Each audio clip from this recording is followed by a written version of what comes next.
We are here at Valve with Gabe Newell and Pierre-Lou talking about the Steam Deck, which is in front of us. Gabe, first of all, it's the world has changed a lot since I was last sitting here with you, right before Alex shipped. Yep. Welcome back from New Zealand. Is it good to be back home here? Yeah, it's great to be back in the offices and getting to work with everybody face to face. So the Steam Deck, we've been spending a couple days with it, and I'm really happy to be sitting down here with you. I'm curious, how did the idea for this first reach your ears? What was sort of the first moment where this came up to you? Well, a lot of times the conversations we're having internally are about, what can we contribute? How are we adding something to the PC gaming community? So if you look at Index and Alex, that was for us trying to answer the question of, how can we push forward when we're designing software and hardware hand in hand to allow us to take advantage of this new opportunity of VR. It was an important step, and I think it sort of lays the ground for future work we're going to be doing on both the game side and the hardware side. That's sort of how the conversation goes, is what are we doing that's going to move stuff forward? I think a lot of gamers have always felt that there's not a great mobile gaming hardware device out there for us to use. So if I'm a customer, I'm either using touch, which is terrible for first-person shooters, or I have to go, in a proprietary direction that has really limited access to titles. And if I'm a developer, I'm living with those things and saying, I really hate having to apologize for the kinds of experiences we're giving people on the mobile device. So that, in that sense, it was a pretty natural conversation for us to have. And there are things at various time horizons that you're looking at. So obviously, I've been thinking a lot about brain-computer interfaces. Yeah. And that's the kind of thing where you're public about it way in advance of any sort of products or things like that. But it just sort of fits into that overall conversation. So it wasn't that strange a conversation. It was like we're always talking about mobile gaming platforms and the trade-offs that we feel exist for ourselves as game players and as game developers. So it was pretty natural. So it sounds like you didn't really need much convincing. It was a pretty organic idea. It's like any gamer. It's like somebody comes along and says, here's actually the kind of gaming experience where you can take the best games in the world and run them in a mobile environment. We all have known that forever, right? I mean, if you'd asked gamers 20 years ago, they would have been saying the same thing. It's just we're sort of at the point now where the technologies, the enabling technologies advance, the mobile gaming hardware has reached the point where we can really pull that off. What does success, you just kind of mentioned what you were doing with Index and with Alex and trying to sort of move things forward there in that realm. What does success look like for Valve on this? Like monetarily, does the whole project need to break even? Does it need to be profitable? Does that matter? Is it about driving Steam's subscriptions, engagement? What's sort of the KPI here? Well, I think it gets harder over time. We're a very financially very successful company, right? And the problem with lots of interesting things is they tend to have exponential curves, and if you're looking at the wrong part of that curve, you're not making good decisions about the future, right? So with VR, our expectation is it's a very long haul and that they're fundamentally important technologies that are being developed. And if at any point you're sort of narrowly defining the goalposts and saying, well, how's that doing against, the latest CSGO, update? You're always gonna end up making bad decisions based on that. So for us, it's really, how does the press react? What are they saying about it? What are they saying about it a year later, right? What's the perception? What are gamers saying? What are their reactions? What are our partners saying are the kinds of things that are most helpful to us? Because our assumption is these are long-term decisions that we're making about how we can contribute to the health and the vitality of this ecosystem. And we're always going to be successful as long as that's continuing to happen. So if, there are people who have those kinds of opportunities, and it's really a question of do they make smart decisions, about how to keep the ball rolling down the hill. And for us, this seems like an obvious opportunity for us to address that. So in terms of feedback, it's really how are people going to react, right? We expect that we're going to sell a ton of these. But it's more important where everybody says, and we can't wait to see what comes next. Yeah. Or developers coming to us and saying, this opens the doors to a lot of opportunities. So it's just about those expectations about the future, which are going to be most critical in us determining whether or not we've been successful. How about Pirlo, from your perspective, what does success look like on this project?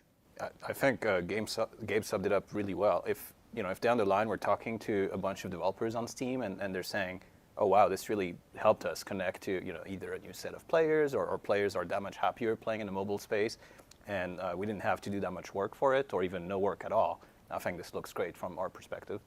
And if it opens up new opportunities for them when they're thinking about game designs, right? We've been sort of blocking a set of things off as kind of being static and fixed.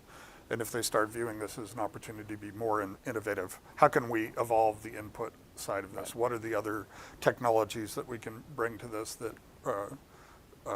enable new kinds of experiences and new gameplay mechanics?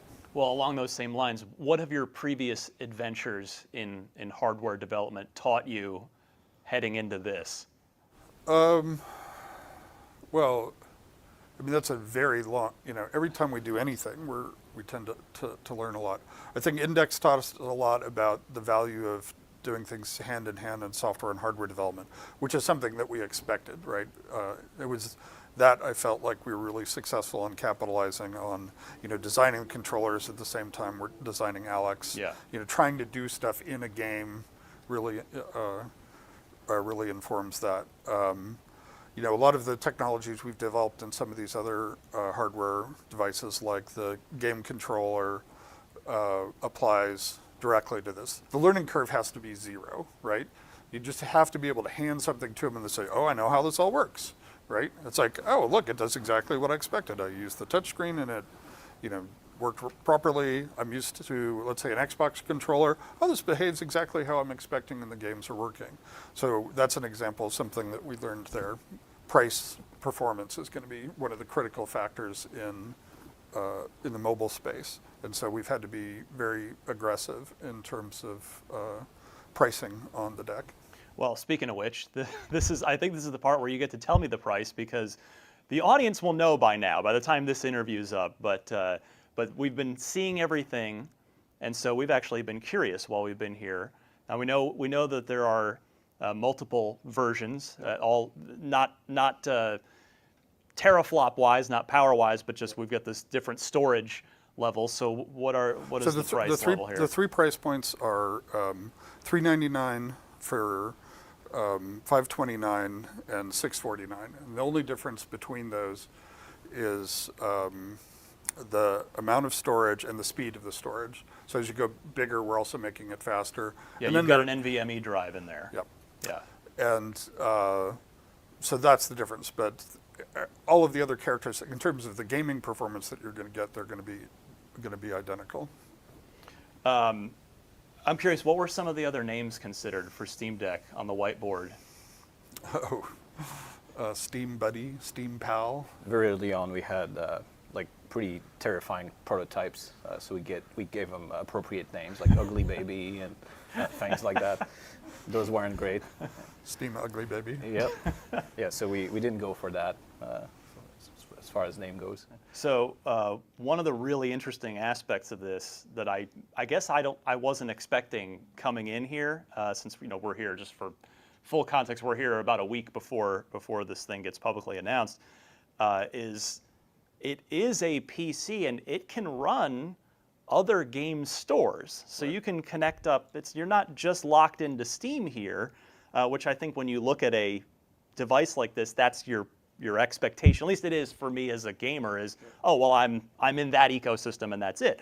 So it basically means that this thing is the Xbox handheld that Microsoft never made, because if you have Game Pass, you can just sign in on the Microsoft store, download their PC games. Have you talked to Microsoft at all about this yet? Because obviously, I'm sure you have a limited circle of trust here.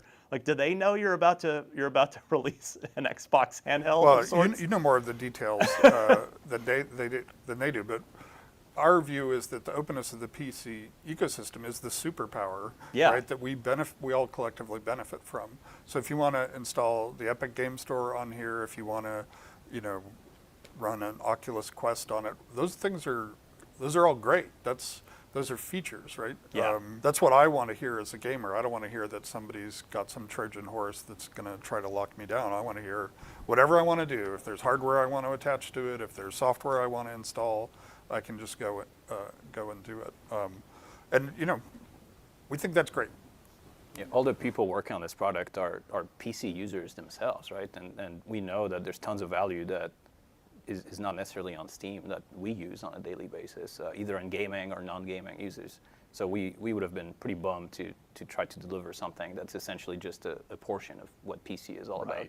What were the guardrails for this project from maybe from your level as the person sort of encouraging and green lighting everything? Like, were there any sort of limitations or was it just sort of make the best thing were you trying to hit a price point? Like, I'm just kind of curious how it shaped from like the 10,000-foot view of what we ultimately ended up with here. The most fundamental one was great performance on your entire Steam library, right? That's the fundamental thing that needed, and it had to be open. And then that was the thing. It's just like, I want to be a gamer who's used to playing, PC games. I want to pick this up and says, oh, it all works. Yeah. It's all fast. It's all, and then as game players and as game developers. So it was pretty natural. So it sounds like you didn't really need much convincing. It was a pretty organic idea. It's like any gamer. It's like somebody comes along and says, here's actually the kind of gaming experience where you can take the best games in the world and run them in a mobile environment. We all have known that forever, right? I mean, if you'd asked gamers 20 years ago, they would have been saying the same thing. It's just we're sort of at the point now where the technologies, the enabling technologies advance, the mobile gaming hardware has reached the point where we can really pull that off. What does success, you just kind of mentioned what you were doing with Index and with Alex and trying to sort of move things forward there in that realm. What does success look like for Valve on this? Like, monetarily, does the whole project need to break even? Does it need to be profitable? Does that matter? Is it about driving Steam's subscriptions, engagement? What's sort of the KPI here? Well, I think it gets harder over time. We're a financially very successful company, right? And the problem with lots of interesting things is they tend to have exponential curves, and if you're looking at the wrong part of that curve, you're not making good decisions about the future, right? So with VR, our expectation is it's a very long haul and that they're fundamentally important technologies that are being developed. And if at any point you're sort of narrowly defining the goalposts and saying, well, how's that doing against the latest CS:GO update? You're always gonna end up making bad decisions based on that. So for us, it's really, how does the press react? What are they saying about it? What are they saying about it a year later, right? What's the perception? What are gamers saying?